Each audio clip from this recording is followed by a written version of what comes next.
संभाजीनगरात असं कोणतेही वातावरण नाही आहे. आम्ही संभाजीनगरचे आहोत. काही मुठभर लोक निश्चित मागणी करत असतील, परंतु त्यांच्याच विचाराचं सरकार या महाराष्ट्रात आहे, त्यांच्याच विचाराचं सरकार या देशात आहे. आणि असं सरकार आपल्याच विचाराचं असताना जाणीवपूर्वक समाजात अशांतता निर्माण करणार काही नाही आहे, होणार काही नाही, यांच्याकडून करू काहीच शकणार नाही आहे. मग एकीकडं केंद्र सरकार मोठा निधी औरंगजेबाच्या कबरीच्या संरक्षणासाठी मेंटेनन्ससाठी देतं आणि एकीकडे त्यांच्याच विचाराचे लोक, भले विश्व हिंदू परिषद असेल नाही तर अन्य कोणी असेल, या कबरीच्या विरोधात भूमिका मांडतात. मला असं वाटतं लोकांना चांगलाच शब्द वापरायचं तर उल्लू बनवण्याचं काम हे सगळे करतात. याही बाजूनं तेच, ज्याला डबल ढोलकी म्हणता येईल, आणि याही बाजूनं तेच. परंतु मला असं वाटतं छत्रपती शिवाजी महाराजांनी प्रतापगडावर जेव्हा अफजल खानाचा कोथळा बाहेर काढला होता, त्याच याच अफजल खानाची कबर प्रतापगडावर बांधली होती. आता हा छत्रपती शिवरायांचा विचार यांना मान्य आहे का नाही मान्य मला माहिती नाही. औरंगजेब आक्रमक होता, औरंगजेबाने आपलं संपूर्ण महाराष्ट्राला लुटण्याचं काम केलं. निश्चित औरंगजेबाच्या विचाराचे विरोधक तर सगळेच आहेत या महाराष्ट्रात. परंतु या निमित्ताने इतिहास मिटविण्याचा प्रयत्नसुद्धा काही थोडेसे लोक प्रयत्न करतात असं मला तरी वाटतं. औरंगजेबाची कबर काढणं हे कितपत योग्य आहे? कारण की सातत्यानं भाजपचे नेते आक्रमक होतात आहेत. अतुल भातखळकर म्हणतात की जी लढाई झाली ती हिंदू विरुद्ध मुस्लिम अशीच स्वराज्याची लढाई झालेली असं त्यांचं म्हणणं आहे. मला वाटतं अतुल भातखळकर आणि त्यांच्या राज्याचे मुख्यमंत्री देवेंद्र फडणवीस आहे. सरळ जावा, एक अर्ज करावा, आदेश काढा आणि काढायला लावा कबर. बाकी भानगडी कशाला करत बसता मग? बरोबर आहे का नाही? त्यांचा मुख्यमंत्री अतुल भातखळकरांचा दररोज ते मुख्यमंत्र्याला भेटतात. पंतप्रधान त्यांचा एक अर्ज करावा आणि त्यांचा आदेश काढावा आणि पाडून टाकावा, जर एवढंच तुम्हाला कुमकुम येतं. पण हे बाकीचे समाजात अशांतता निर्माण करण्याचे नाटकं कशासाठी? एकीकडे बाबरी ढाचा पडल्यानंतर ते आमचे लोक नाही म्हणण्याची पण यांचीच सिस्टीम आहे, आणि एकीकडं औरंगजेबाची कबर पाडा म्हणायचं यांचंच आहे. काही नाही, एक समाजामध्ये हिंदू मुस्लिमामध्ये वाद निर्माण करणं, अशांतता निर्माण करणं, मुख्य मुद्द्याकडून या देशातील आताच्या या राज्यातल्या ज्या घडामोडी आहे, मग शेतकऱ्यांचा प्रश्न असेल, महिलांचा प्रश्न असेल, बेरोजगारचा प्रश्न आहे, याच्याकडून दुर्लक्ष हटविणं.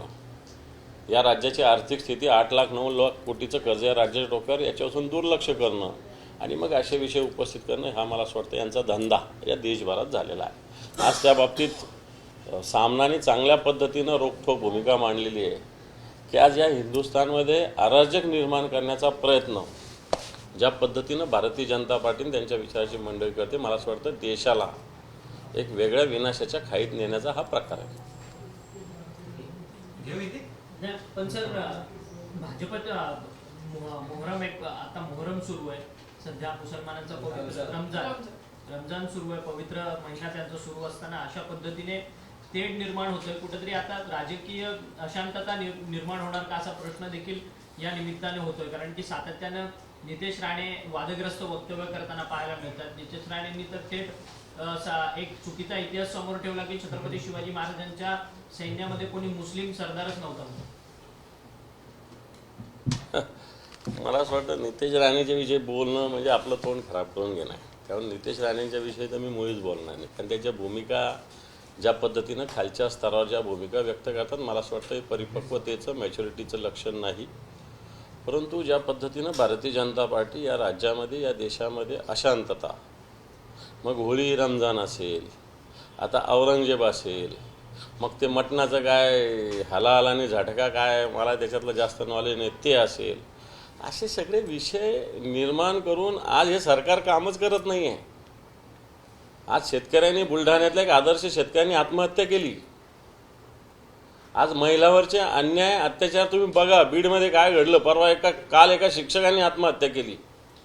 हे विषय महत्त्वाचे नाही आहे, हे विषय महत्त्वाचे नाही. 18 वर्ष त्याला पगार नाही आहे, त्या शिक्षकांनी आत्महत्या केली. बुलढाण्याचा आदर्श शेतकरी आहे, त्यांनी आत्महत्या केली. हे विषय महत्त्वाचे नाही आपल्या राज्याच्या देशाच्या दृष्टीनं. मला असं वाटतं अशा विषयाकडे दुर्लक्ष व्हावं म्हणून असे विषय निर्माण केले जातात. पण सर, तुम्ही आता एक प्रश्न उपस्थित केला की शिक्षकाने आत्महत्या केली. त्या शिक्षकाला जवळपास 18 वर्ष त्या आश्रमशाळेतल्या संस्थाचालकांनी पगार नव्हता दिलेला. तिथंचे विक्रम मुंडे म्हणून जे संस्थाचालक आहेत त्यांनी सांगितलं, त्या शिक्षकाला सांगितलं की पगार दिला नाही तर तू जाऊन गळफास घाल, तुझ्या जागेवरती मी दुसरा आणायला देखील मोकळा आहे. अशा पद्धतीने त्या संस्थाचालकांनी उद्गार त्याच्यासोबत केलेले होते. सुसाईड नोट त्यांनी लिहून ठेवलेली होती त्या शिक्षकांनी. मला असं वाटतं ती सुसाईड नोट वाचल्यानंतर कोणत्याही हृदयात पाना फुटणार नाही असं होऊ शकत नाही. एक अतिशय संवेदनशीलतेने ते पत्र वाचलं तर अंगावर शहार येतात असं पत्र त्या शिक्षकाचं आहे.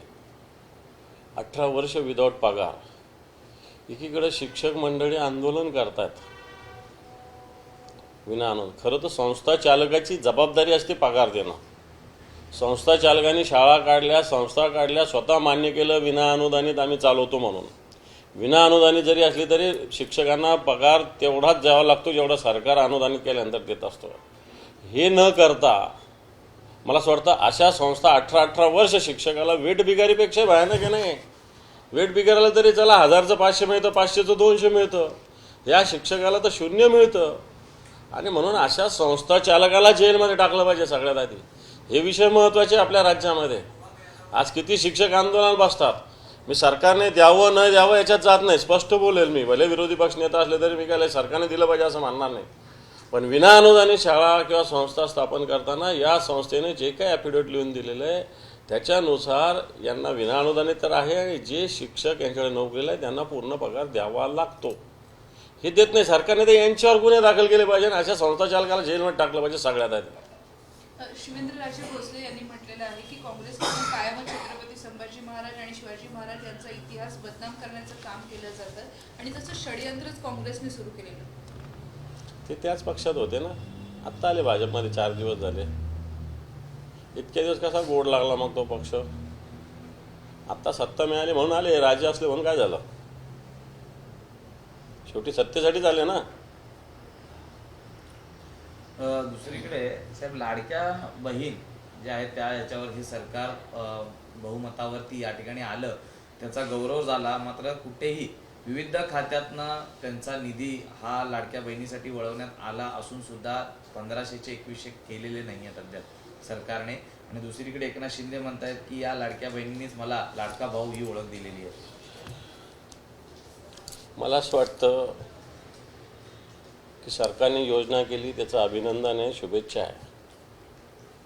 पण सरकारने आता 50 लाख बहिणींचं नाव कमी होतं आहे. त्याला कारण दिलं जातं की 65 वर्षाचं वय. तर मी म्हणेल 18 वर्षाच्याही नवीन येतात ना महिला, मग त्यांचं नाव त्याच्यामध्ये आलं पाहिजे. पण या सरकारने निवडणूक जिंकण्यासाठी निवडणुकीचा जुमला सौदेबाजी म्हणून ही योजना आणली होती. आता ही योजना हळूहळू कमी करण्याचा प्रयत्न करत आहेत.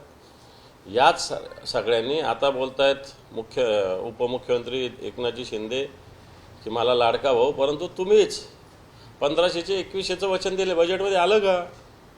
उलट तुम्ही 1500 देताना आदिवासी बांधवांचा हिस्सा काढून घेतला. त्याच्यानंतर सामाजिक न्याय विभागाचा हिस्सा काढून घेतला. अनेक विकास कामाला तुम्ही काठ मारला आणि लाडक्या बहिणीला दिलं. सामाजिक न्याय पण महत्त्वाचा आहे ना. समाजाला न्याय देणं महत्त्वाचं आहे. आदिवासी बांधवांना निधी पोहोचणं महत्त्वाचं आहे. परंतु तो निधी तुम्ही काढून याचा तोंडातून काढून त्याच्या दुसऱ्याच्या तोंडात काढला. मला असं वाटतं ही सुद्धा भूमिका चुकीची आहे. राज्य जर मजबूत नसेल आर्थिकदृष्ट्या तर अशा योजना तुम्ही नुसत्या तोंड देखल्या योजनेला अर्थ काय. आणि म्हणून तुम्ही लाडका भाऊ काय, कसला लाडका भाऊ तर बसवून टाकला भाजपने घरी. मुख्यमंत्री होता ना, उपमुख्यमंत्री कोण टाकलं. लाडका भाऊ तुम्ही योजना आणून सत्ता आणून तुम्हाला घरी बसावं लागलं ना. घ्या ना लाडका भावाचे फळं. साहेब याच लाडक्या भावांनी जी योजना सुरू केलेल्या होत्या, आनंदाची शिदा असो, शुभोजन थळीची नंतर जी होती ती देखील बंद करण्यात आली.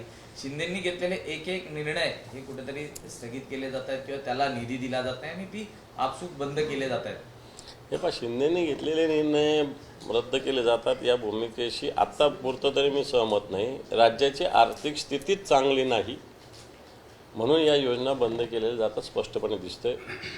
मी सभागृहातही बोललो की अंथरूण पाहून पाय पसरले पाहिजे, परंतु यांचं अंथरूण छोटं आणि पाय लांबच्या लांब पसरवतात हे, आणि म्हणून या राज्याची अशी स्थिती. अनेक योजना बंद आहे, विकास कामं ठप्प या राज्यामध्ये. शेतकऱ्याची अतिवृष्टीची मदत मिळाली नाही. आता बघा, आजच कोणत्या तरी मला वाटतं वर्तमानपत्रात लिहिलं किती निधी बाकी शेतकऱ्याचा देणं. घोषणा राज्यपालाच्या भाषणात बजेटमध्ये नुसत्या घोषणा आहे. कागदाच्या जर मुख्य बजेट बघितलं त्याच्यात कुठंच काही नाही आहे, कुठंच काही नाही याच्यासाठी. फक्त भाषणामध्ये यांनी घोषणा केलेल्या आहे, तरतूद करण्यात येईल, बोलण्यात येईल, करण्यात येईल. म्हणजे व्हाईट बुक आहे राज्याचं बजेटचं, याच्यामध्ये कुठेही तरतूद या विषयासाठी केलेली नाही. पण सर, संजय शिरसाट यांनी आक्षेप नोंदवला आहे की माझ्या खात्यातून जवळपास 7,000 कोटी रुपये जे आहेत ते वळवण्यात आले सामाजिक न्याय खात्यातून. त्याच्यासाठी मंत्री महोदयांची परवानगी घेतली नाही, त्यामुळे संजय शिरसाट यांनी आक्षेप नोंदवला आहे. अरे मंत्र्याला ओएसडी तर दिलं नाही, त्यांच्या आक्षेपाला कोण विचारतं? कोण अजून? या मंत्र्याला सेक्रेटरी नाही, पीएस नाही, ओएसडी नाही, यांच्या आक्षेपाला मोजतो कोण? तुम्ही नुसते कागद काय करत असा, ते सगळं काम करून टाकतील तुमचं. लोकसभेत मी स्वतःहून पराभूत झालो असा माझ्यावरती आरोप झाला, त्यामुळे मला मंत्रिपदापासून वंचित ठेवलं असा मोठा गौप्यस्फोट सुधीर मुनगंटीवार यांनी केला. केला असेल, आता त्यांच्या पक्षाचा अंतर्गत बाब आहे ती. इच्छा नसतानाही त्यांना दिल्लीला पाठवण्याचा प्रयत्न केला गेला असं दिसतंय, आणि त्याच्यामुळे त्यांना दिल्लीला जायची इच्छा नसेल म्हणून ते पराभूत झाले असतील. पण पराभूत झाले म्हणजे स्वतःहून पराभूत कोणी होत नसतं.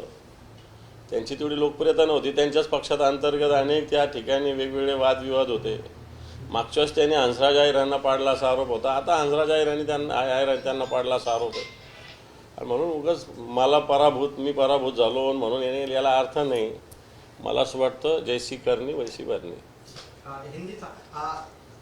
बजरंग दल ने चेतावनी दी है कि वो कार सेवा करेंगे संभाजी नगर में, आपका शहर है, क्या तनाव, कैसी स्थिति है वहाँ? कोई तनाव नहीं है, बजरंग दल की कोई ताकत नहीं है, सिर्फ घोषणा करते हैं, मीडिया से आगे आते हैं. कोई तनाव की स्थिति नहीं है. बजरंग दल जिस विचार से जाता है, उनके विचार की सरकार इस महाराष्ट्र में है, इस देश में है. उन्होंने सरकार के पास जाना चाहिए, पीएम साहब के पास जाना चाहिए, सीएम साहब के पास जाना चाहिए, एक विज्ञापन देना चाहिए और उनसे परमिशन लेके गवर्नमेंट को बोल देना चाहिए औरंगजेब की कबर गिराओ. ये रिकामे धंधे क्यों करते हैं? ये सब नाटकबाजी करते हैं आप, ये सब जुमलेबाजी करते हैं, हिंदू मुसलमान में भेद निर्माण करने का ट्राई करते हैं. इसका परिणाम मुसलमानों को भी और हिंदुओं को भी भुगतना पड़ता है. आपके वजह से हिंदू भी और मुसलमान, इनका जीना हराम आपने किया है. और ये सब नीति आपकी अपने देश को जहाँ जाना है वहाँ नहीं जाएगी. ये देश में अभी के स्थिति में देखें तो एक अलग सी स्थिति, अस्वस्थ की स्थिति निर्माण कर रहे हैं ये सब बजरंग दल, विश्व हिंदू परिषद और भारतीय जनता पार्टी.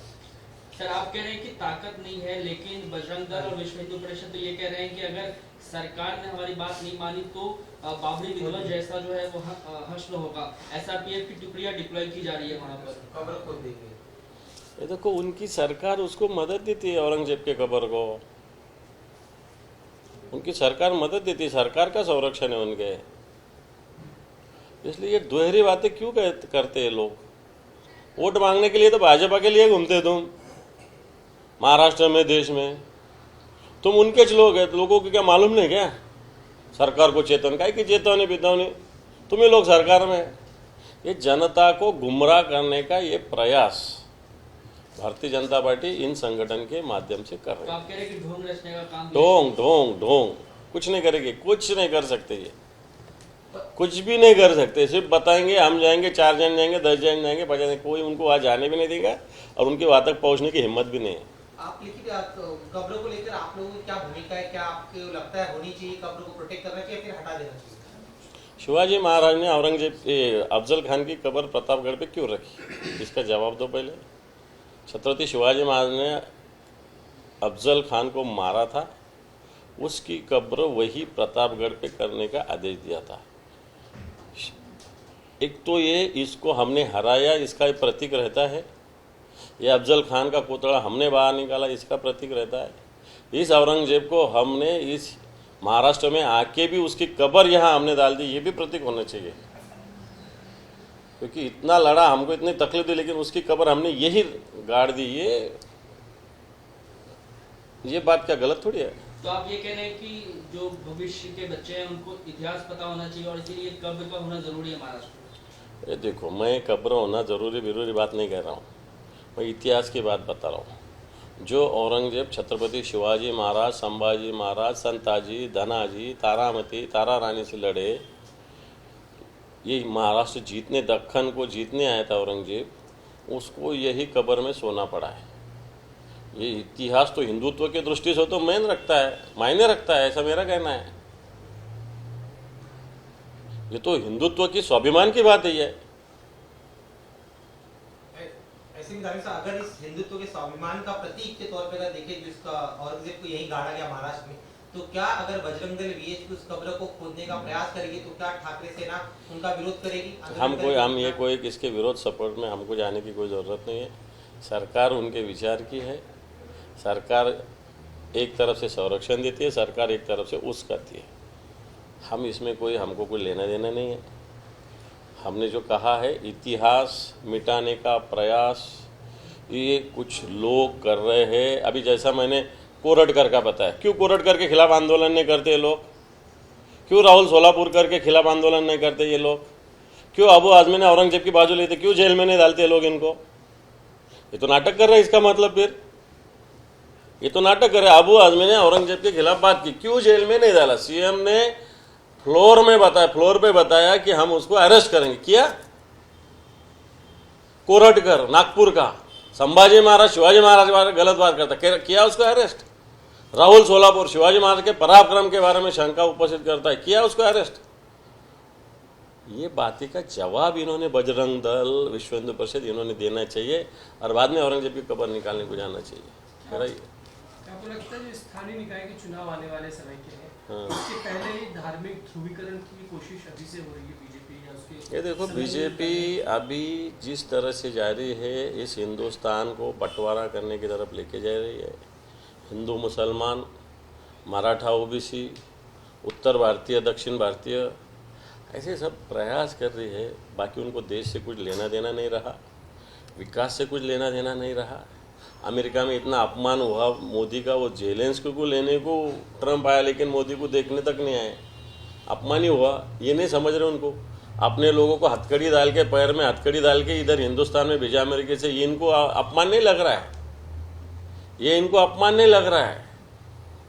अपने देश के लोगों को पैर में हथकड़ी डाल के भेज रहे अमेरिका, ये इनको बिल्कुल अपमान नहीं लग रहा है। तो ये कैसे, किस तरह से, किस दिशा में ये लोग जा रहे हैं, आप समझना चाहिए।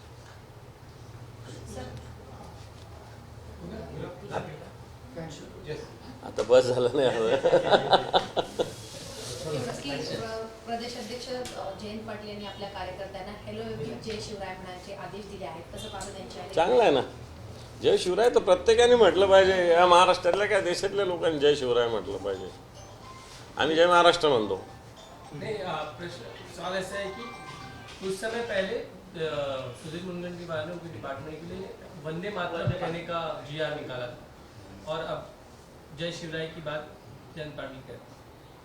वंदे मातरम बोलने का सुधीर भाऊ ने निकाला था, क्या हुआ? इस बीजेपी के सरकार ने उसका फॉलो किया? आप नहीं पूछेंगे सवाल आप लोग उनको, क्या हुआ वंदे मातरम का? क्या हुआ वंदे मातरम का? हेलो ने वंदे मातरम को कहा, वंदे मातरम का क्या हुआ? एखाद्याने वंदे मातरम नहीं बोला बोल के उस पर कोई क्राइम रजिस्टर हुआ कभी? वाघ नका तर सांगले कुठले जय आणले? शिवराय कह रहे हैं अभी। छत्रपतींची वाघनख देखील आणली जाणार होती परदेशातनं, त्याचा दावा आता हे बा, जी आणली ती खरी खोटी त्याच्याविषयी शंका आहे। बरं, ती जिथं जिथं न्यायची, छत्रपती शिवाजी महाराजांचं, संभाजी महाराजांचं पावनस्फोट झाले तिथं जातच नाही, भलत्याच ठिकाणी घेऊन जातात ते लोक। पण प्रशांत कोरटकर आणि राहुल सोलापूरकर यांच्या विरोधात कोणताही काही भाजपवाल्यांकडनं काही होत नाही, परंतु कबरीवरती मात्र मुद्दा तापवतात। हे पहा, भाजपवाले, विश्व हिंदू परिषदवाले हिंदुत्व बोलतात ना। माझा साधा सरळ प्रश्न आहे, प्रशांत कोरटकरांच्या विरुद्ध ज्यांनी छत्रपती शिवरायाचा, संभाजी महाराजांच्या खालच्या लेवलला बोलला, याच्या विरुद्ध आंदोलन केलं का? राहुल सोलापूरकर यांनी छत्रपती शिवाजी महाराजांच्या पराक्रमाविषयी, पार आग्र्याहून सुटका, ज्या औरंगजेबाच्या हातावर तुरी देऊन त्याच्याविषयी विश्व हिंदू परिषद, भारतीय जनता पार्टी किंवा बजरंग दलने भूमिका घेतली का? त्याच्यानंतर आताच्या अबू आझमी यांनी औरंगजेबाच्या बाजूनं काय काय बोलला, त्याला यांनी जेलमध्ये टाकलं का? दुसरं, राजसाहेब ठाकरे आता कुंभमेळा कुठं झाला? प्रयागला. त्याच्याविषयी त्यांनी जी भूमिका व्यक्त केली याच्याविषयी काय बोलले का? ही भूमिका आम्ही व्यक्त केली असती तर काय झालं असतं सांगा? काय आंदोलन केलं असतं यांनी? याचाच अर्थ यांना हिंदुत्वाशी घेणं देणं नाही, हे नाटक करतात, एवढंच मला सांगायचं. सर, माणिकराव कोकाटे यांच्या केसच्या संदर्भात कोर्टाने निरीक्षण नोंदवताना एक महत्त्वाचं निरीक्षण नोंदवलं की पुन्हा निवडणुका घ्यायला मोठ्या प्रमाणात पैसे जे आहेत ते खर्च होणार आहेत म्हणून. अशा पद्धतीचं मला असं वाटतं एवढ्या प्रमाणात पैसे वाटूनच निवडणुका या राज्यात या देशात झाले तर कोर्टाने या पैशाचा विचार का करावा? कोर्टाने कायद्याचा विचार करावा, नियमाचा विचार करावा. कोर्टावर अशा पद्धतीनं बोलणं मला माहिती आहे, पण मी सुद्धा एक विधानमंडळाचा कायदे बनवणाऱ्या मंडळाचा मी सदस्य तेव्हा मी बोलू शकतो. कोर्टाने जे कायदे बनले त्या कायद्याच्या कार्यक्षेत्रात राहून निकाल दिला पाहिजे. बाकी निवडणुकीला पैसा लागेल, खर्च लागेल याचा विचार तुम्ही कशाला करता? तुम्ही काय देशाची अर्थव्यवस्था बनवणार आहे का? उत्पन्नाचे स्तोत्र वाढवणार आहेत का? कायद्याचा विचार करा कोर्टाने सरळ सरळ. एबीपी माझा, उघडा डोळे बघा नीट.